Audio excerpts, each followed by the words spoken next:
Hello students, आज हम दयानंद सरस्वती के राजनीतिक विचारों का अध्ययन करेंगे और इसके बाद में दयानंद के चिंतन में राष्ट्रवादी तत्वों का अध्ययन करेंगे। तो जो राजनीतिक विचार हैं उनकी शुरुआत होती है स्वतंत्रता संबंधी विचारों से। जैसे कि स्वतंत्रता का मतलब होता है कि प्रत्येक व्यक्ति को अपने व्यक्तित्व के लिए जो कार्य करने आवश्यक हों उन कार्यों को करने की छूट दी जाए। तो दयानंद सरस्वती भी इसी भाव में स्वतंत्रता संबंधी विचारों का प्रतिपादन करते हैं, लेकिन उनकी स्वतंत्रता स्वच्छंदता नहीं है, बल्कि उन्होंने कहा कि समाज और राज्य के हित में व्यक्ति की स्वतंत्रता पर पाबंदी लगाई जानी चाहिए। और उन्होंने यह भी कहा कि प्रत्येक व्यक्ति को अपने ही विकास से संतुष्ट नहीं होना चाहिए, अपितु सबकी उन्नति में अपनी उन्नति समझनी चाहिए। मतलब अपने व्यक्तित्व के विकास से संतुष्ट नहीं होना चाहिए और अपनी उन्नति में सबकी उन्नति समझनी चाहिए। तो ये मूल भाव है उनके स्वतंत्रता संबंधी विचार का। फिर उसके बाद जो राजनीतिक विचार है वो है धर्म पर आधारित प्रबुद्ध राजतंत्र। धर्म पर आधारित प्रबुद्ध राजतंत्र, यहाँ पर दयानंद सरस्वती के जो विचार है वो मनुस्मृति में मनु द्वारा प्रतिपादित किए गए विचार से मिलते हैं। जैसे मनु ने कहा कि राजा का जो धर्म है वो धर्म जो है वो प्रजा का पालन करने में निहित है, और आंतरिक रूप से तो वह चोर लुटेरों से प्रजा की रक्षा करे और बाहरी आक्रमण से जनता के जीवन और राज्य की सीमाओं की रक्षा करने का काम करे। तो उसी भाव में इन्होंने प्रबुद्ध राजतंत्र का प्रतिपादन किया और उन्होंने शासन के 3 अंग बताए: धर्मसभा, विद्यासभा और राजसभा। धर्मसभा न्यायपालिका के समान कार्य करती थी, विद्यासभा व्यवस्थापिका के समान और राजसभा कार्यपालिका की तरह काम करती थी। और उन्होंने शक्तियों के पृथक्करण के सिद्धांत का भी प्रतिपादन किया ताकि व्यक्ति की स्वतंत्रता की रक्षा हो सके। और वो ये भी समझते थे कि एक ही व्यक्ति के हाथ में जब सारी शक्तियां चली जाती हैं तो वह निरंकुश हो जाता है और जो शासन हो जाता है वो अमर्यादित हो जाता है। और वो ये कहते हैं कि अगर कोई राजा केवल अपने बारे में सोचता है तो वो ऐसे राजा का समर्थन नहीं करते, ऐसे राजतंत्र का समर्थन नहीं करते। राजतंत्र में लोक कल्याण की भावना, लोक हित की भावना जो है वो होनी चाहिए, इसी का वो पक्ष लेते हैं। इसके बाद में लोकतंत्र व लोकतांत्रिक आदर्शों में और विकेंद्रीकरण की अवधारणा में विश्वास। लोकतंत्र, लोकतांत्रिक मूल्यों और विकेंद्रीकरण की अवधारणा में विश्वास। इसके संबंध में जो दयानंद सरस्वती हैं उन्होंने उनकी जो संस्था थी आर्य समाज, उसका जो संगठन था उसको भी उन्होंने निर्वाचित होना बताया। मतलब आर्य समाज का जो संगठन था उसमें जो उच्च पद पर था और उसमें जो निम्न पद पर था और जो मध्यम पद के ऊपर थे वे सभी जनता के द्वारा या जो आर्य समाज के सदस्य थे उनके द्वारा वो निर्वाचित होते थे। तो उन्होंने कहा कि प्रबुद्ध राजतंत्र जो है उसमें भी राजा के निर्वाचित होने की बात को उन्होंने स्वीकार किया है। इस तरह की बातें कही हैं उन्होंने। जैसे उन्होंने कहा कि भाई राजा जो है वो सर्व गुण संपन्न होना चाहिए, उसका अपनी इंद्रियों पर नियंत्रण होना चाहिए, वो लोभी नहीं होना चाहिए, वह झूठ बोलने वाला नहीं होना चाहिए, सत्य का ज्ञाता होना चाहिए, वैदिक ज्ञान से परिपूर्ण होना चाहिए, वैदिक संस्कृति का प्रचार करने वाला होना चाहिए। इसी तरह से न्यायपालिका का जो न्यायाधीश है वह भी क्या होना चाहिए, कानून का ज्ञाता होना चाहिए, वैदिक ज्ञान से परिपूर्ण होना चाहिए, उसका अपनी इंद्रियों पर नियंत्रण होना चाहिए, वह लोभी और लालची नहीं होना चाहिए, सत्य का ज्ञाता होना चाहिए। और मंत्री जो हैं वो भी जो है वो चापलूस नहीं होने चाहिए, कर्तव्य परायण व्यक्ति होने चाहिए और बहुत पढ़े लिखे होने चाहिए। इस तरह की बात उन्होंने यहाँ पर कही है। और लोकतांत्रिक मूल्यों में और निर्वाचित व्यक्ति में विश्वास व्यक्त जो है वो किया है उन्होंने। और इसके अलावा जो उन्होंने विकेंद्रीकरण की अवधारणा में विश्वास किया उसमें उन्होंने एक वर्गीकरण प्रस्तुत किया है। इसमें सबसे नीचे 1 ग्राम का प्रशासक, फिर उसके बाद 10 ग्राम का प्रशासक, फिर 100 ग्राम का प्रशासक, फिर 1000 ग्राम का प्रशासक, फिर उसके बाद 10,000 ग्राम का प्रशासक, फिर 1,00,000 ग्रामों का प्रशासक। 1, 10, 100, 1000, 10,000 और 1,00,000, इस तरीके से उन्होंने वर्गीकृत किया है। और ऊपर से लेकर नीचे तक उन्होंने इस तरह की व्यवस्था जो है वो विकेंद्रित रूप में उन्होंने बताई है।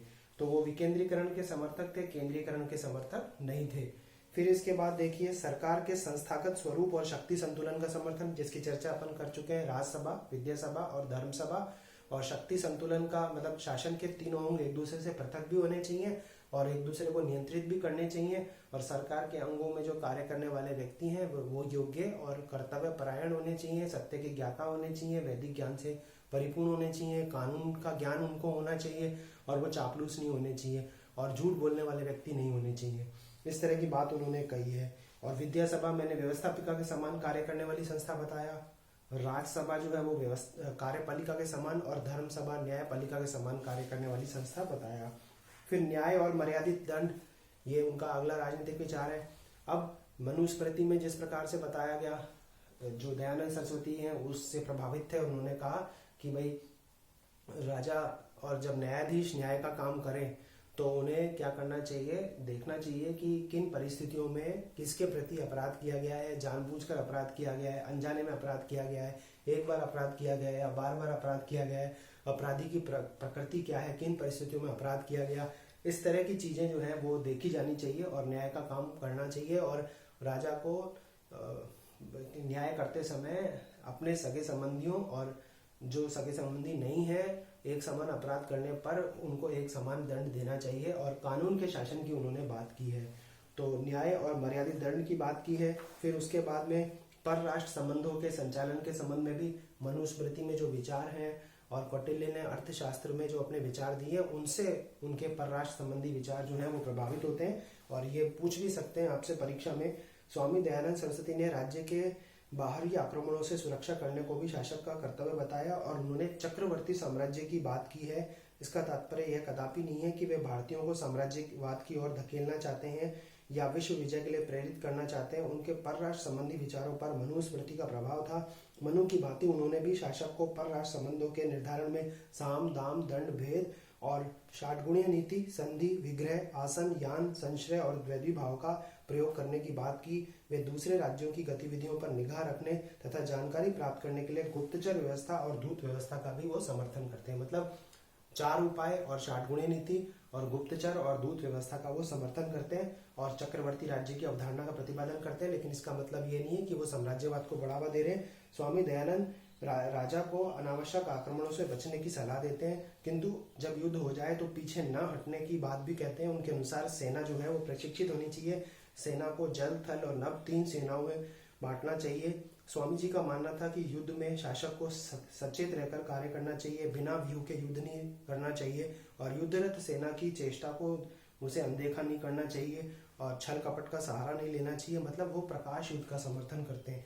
उनके अनुसार युद्ध में जीतने के बाद विजित क्षेत्र को अपने प्रदेश में मिलाने की बजाय शत्रु से संधि करनी चाहिए और शत्रु पक्ष के वंश से संबंधित किसी धार्मिक पुरुष को उस राज्य का शासक बनाना चाहिए, तो ताकि वहाँ की जो विजित राज्य की जो जनता है वो भी उनकी क्या बने, मित्र बन सके। इस तरह की भावना जो है वो उन्होंने दिखाई है। और सबसे आखिर में मानवतावाद और अंतरराष्ट्रवाद का समर्थन किया था दयानंद सरस्वती ने। स्वामी दयानंद वैदिक संस्कृति और वैदिक सभ्यता के पुनरुत्थान के समर्थक थे, भारतीय राष्ट्रवाद के पुजारी थे, किंतु वे केवल भारत की भौगोलिक सीमा तक वैदिक ज्ञान को नहीं रखना चाहते थे। उनका कहना था कि वैदिक ज्ञान का प्रचार प्रसार वैश्विक सीमाओं में होना चाहिए। मतलब वो विश्व के पटल पर वैदिक ज्ञान को रखना चाहते थे और वो धर्म गुरु के रूप में वैदिक ज्ञान का प्रचार प्रसार करना चाहते थे। और उन्होंने कहा कि किसी भी धर्म में हिंसा का स्थान नहीं है और वो मानवता का समर्थन करता है, हर धर्म। तो उन्होंने मानवतावाद का भी समर्थन किया और मानवों के हितों के लिए कार्य करने के लिए वैदिक ज्ञान को उन्होंने आवश्यक बताया। स्वामी दयानंद सभी धर्मों के शांतिपूर्ण सह अस्तित्व के समर्थक थे। उनके अनुसार सच्चे रूप में धर्मों में कोई विरोध नहीं, सभी धर्म अपनी विभिन्न मान्यताओं के साथ रह सकते हैं। मैं उस धर्म को स्वीकार करता हूँ जो सार्वभौम सिद्धांतों पर आधारित हो और जिसमें यह सब कुछ समाविष्ट हो, जिसको मानव जाति सत्य समझकर सदैव से मानती रही है एवं जिसका आगे भी युगों में पालन किया जाएगा। तो इस तरीके से वो मानवतावाद का समर्थन करते हैं। तो आज हमने क्या पढ़ा, दयानंद सरस्वती के राजनीतिक विचारों के बारे में।